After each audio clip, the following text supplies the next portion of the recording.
आणि आज मला विश्वास आहे जे काम नितीश कुमारजींनी केला,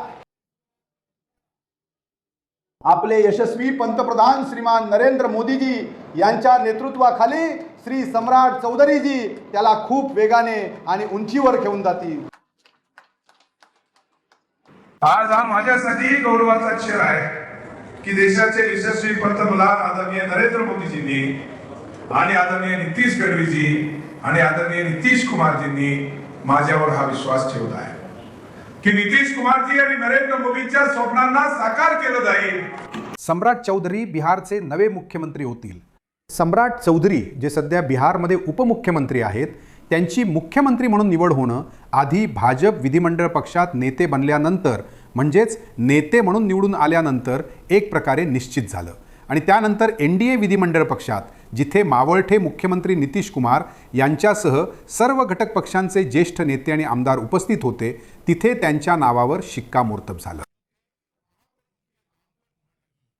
सम्राट चौधरी अखेर बिहारचे मुख्यमंत्री का बनले, याच्या मागे भाजपची रणनीती हीच सांगितली जात आहे की भाजप सध्या कोणत्या नवीन चेहऱ्यावर किंवा आपल्या पक्षाच्या कोणत्या जुन्या नेत्यावर डाव खेळू इच्छित नाही, कारण त्यांना वाटतं की यथास्थिती कायम ठेवून ते एक प्रकारे नितीश कुमार यांच्या मतदारांना सोबत घेऊ शकतात।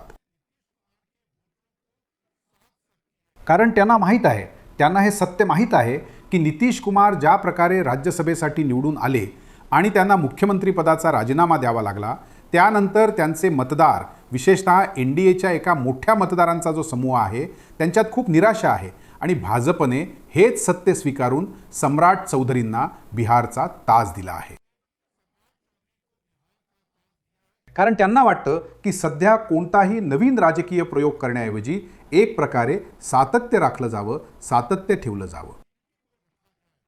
जिथपर्यंत सम्राट चौधरींचा प्रश्न आहे तर निश्चितच ते भाजपमध्ये नवीन चेहरे आहेत।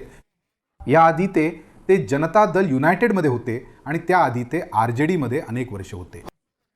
RJDने एकदा त्यांना मंत्रीही बनवलं होतं, पण त्यावेळी अल्पवयीन असल्यामुळे त्यांना राजीनामा द्यावा लागला होता। जनता दलमध्येही एकदा विधान परिषद सदस्य असताना त्यावेळी बंडखोरी केल्यामुळे म्हणजेच जीतनराम मांझी यांच्यासोबत आणि भाजपसोबत गेल्यामुळे त्यांची सदस्यताही रद्द झाली होती,